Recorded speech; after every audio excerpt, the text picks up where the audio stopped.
ਅਸਦ ਬੰਦਾ ਤੂੰ ਬਹਾਦਰ ਆ ਤੇ ਯਾਰ ਤੂੰ ਮੇਰਾ ਇੱਕ ਕੰਮ ਕਰ, ਰੁਪਈਆ 10 ਲੱਖ ਤੈਨੂੰ ਦਿਆਂਗਾ ਮੈਂ। ਚੋਰੀ ਕੰਮ ਤੇ ਮੈਂ ਤੇਰਾ ਕਰ ਦਿਆਂਗਾ, ਪਰ ਪਹਿਲਾਂ ਮੈਨੂੰ ਇਹ ਦੱਸ ਵੀ ਕੰਮ ਕੀ ਹੈ। ਅਸਦ ਉਹ ਪਿੰਡ ਦੇ ਆਖਰ ਤੇ ਇੱਕ ਘਰ ਵਾ ਛੋਟਾ ਜਿਹਾ, ਉੱਥੇ 2 ਜਣੇ ਰਹਿੰਦੇ ਨੇ, ਇੱਕ ਬਾਬਾ ਇਕਬਾਲ ਆ ਤੇ ਇੱਕ ਉਹਦਾ ਮੁੰਡਾ ਵਾ। ਸਹੀ। ਉਹ ਆਪਾਂ ਨੂੰ ਜਗ੍ਹਾ ਚਾਹੀਦੀ ਆ। ਹਾਜੀ ਸਾਹਿਬ ਜੇ ਉਹ ਬੰਦੇ ਘਰ ਨਾ ਵੇਚਣ ਫੇਰ? ਯਾਰ ਅਸਦ ਉਹਨੂੰ ਡਰਾ, ਉਹਨੂੰ ਧਮਕਾ, ਜਿਵੇਂ ਮਰਜ਼ੀ ਕਰ, ਉਹ ਜਗ੍ਹਾ ਖਾਲੀ ਕਰਾ। ਸਹੀ। ਹਾਜੀ ਸਾਹਿਬ ਇਹ ਸਰਾਸਰ ਜ਼ੁਲਮ। ਅਸਦ ਦੁਨੀਆ ਤੇ ਤਾਕਤ ਹੀ ਜਿੱਤਦੀ ਆ, ਇਹ ਸੋਚ ਲਾ 10 ਲੱਖ ਰੁਪਏ ਦਾ ਸਵਾਲ ਆ। ठीक हो गया हाजी साहब, मैं काम करांगा। इकबाल और उसका बेटा इमरान, ये उनका घर है। ਉਹ ਤਾਂ ਪਲਾਟ ਤੇਰੇ ਬਾਬੇ ਦੀ ਨਿਸ਼ਾਨੀ ਆ, ਇਹਨੂੰ ਆਪਾਂ ਕਿਸੇ ਸੂਰਤ ਨਹੀਂ ਵੇਚਣਾ। मैं देखदा है प्लाट किवें नहीं खाली करदे। ओ हैगा कोई बाहर आओ।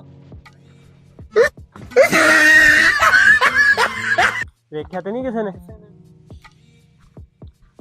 गल सुन लो भी मेरी, तुसी दोवें ये जगह खाली करो।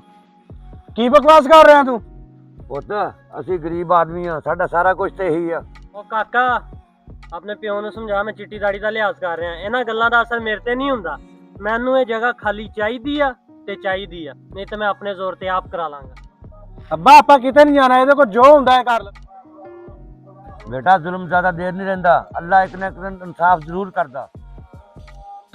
ਕਾਕਾ ਮੈਂ ਤੁਹਾਨੂੰ ਕੱਲ ਤੱਕ ਦਾ ਟਾਈਮ ਦੇ ਕੇ ਜਾ ਰਿਹਾ, ਕੱਲ ਤੱਕ ਜਾਂ ਤੇ ਆਹ ਹੱਥਾਂ ਖਾਲੀ ਕਰ ਦਿਓ, ਨਹੀਂ ਤੇ ਫਿਰ ਮੈਨੂੰ ਖਾਲੀ ਕਰਾਉਣਾ ਆਉਂਦਾ ਹੈ।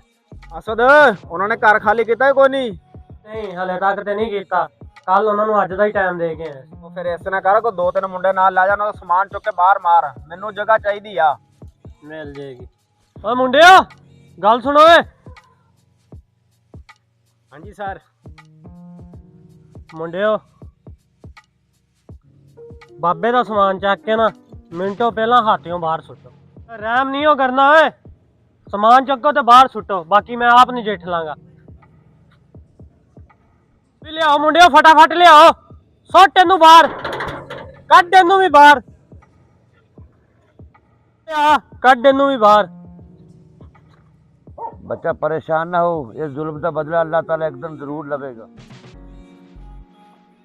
ਉਹ ਜੀ ਅਸਦ, ਖੁਸ਼ ਕੀਤਾ ਈ ਤੂੰ ਜੀ ਕੰਮ ਤੇ ਤੇਰਾ ਹੋ ਹੀ ਜਾਣਾ ਸੀ, ਪਰ ਅੰਦਰ ਦੀ ਸੁਣ ਲਾ, ਕਿਸੇ ਨੇ ਪੁਲਿਸ ਨੂੰ ਮੁਖਬਰੀ ਕਰਤੀ ਹੈ, ਪੁਲਿਸ ਵੀ ਪਹੁੰਚਣ ਵਾਲੀ ਹੈ। ਸਰ ਜੀ ਅੱਜ 2 ਬੰਦੇ ਖੜੇ, ਇਹਨਾਂ ਨੇ ਮੇਰੇ ਘਰ ਤੇ ਕਬਜ਼ਾ ਕੀਤਾ। ਹਾਜੀ ਖਲਾਕ, ਤੈਨੂੰ ਗ੍ਰਿਫਤਾਰ ਕੀਤਾ ਜਾਂਦਾ ਬਾਬੇ ਦੇ ਘਰ ਤੇ ਨਜਾਇਜ਼ ਕਬਜ਼ਾ ਕਰਨ ਦੇ ਵਿੱਚ। ਆਫੀਸਰ ਸਾਹਿਬ ਤੁਹਾਡੇ ਕੋਲ ਕੀ ਸਬੂਤ ਆ? ਹਾਜੀ ਸਾਡੇ ਕੋਲੇ ਗਵਾਹ ਵੀ ਆ ਤੇ ਵੀਡੀਓ ਸਬੂਤ ਵੀ ਆ। ਸਰ ਜੀ ਮੈਂ ਬੇਕਸੂਰ ਹਾਂ, ਮੈਨੂੰ ਹਾਜੀ ਨੇ ਲਾਲਚ ਦਿੱਤਾ ਸੀ ਵੀ ਮੈਨੂੰ ਹਾਤਾ ਖਾਲੀ ਕਰਾ ਕੇ ਦੇ। ਲਾਲੇ ਦੇ ਵਿੱਚ ਆ ਕੇ ਨਾ ਜ਼ੁਲਮ ਕਰਨਾ ਵੀ ਬਹੁਤ ਵੱਡਾ ਜੁਰਮ ਆ। ਕਾਕਾ ਹਾਜੀ ਖਲਾਕ ਨਾਲ ਤੂੰ ਵੀ ਬਰਾਬਰ ਦਾ ਜੁਰਮਦਾਰ ਆ। ਚਲੋ ਤੁਹਾਨੂੰ ਦੋਵਾਂ ਨੂੰ ਗ੍ਰਿਫਤਾਰ ਕੀਤਾ ਜਾਂਦਾ। ਬਾਬਾ ਜੀ ਆ ਪਲਾਟ ਤੁਹਾਡਾ ਤੇ ਤੁਹਾਡਾ ਹੀ ਰਹੇਗਾ। ਆ ਮੋਟਰਸਾਈਕਲ ਵੀ ਅੰਦਰ ਰੱਖ ਲਓ, ਹੁਣ ਕੋਈ ਬੰਦਾ ਤੁਹਾਨੂੰ ਆ ਕੇ ਪਰੇਸ਼ਾਨ ਨਹੀਂ ਕਰਨ ਲੱਗਾ। ਠੀਕ ਹੋ ਗਿਆ ਬੱਚਾ।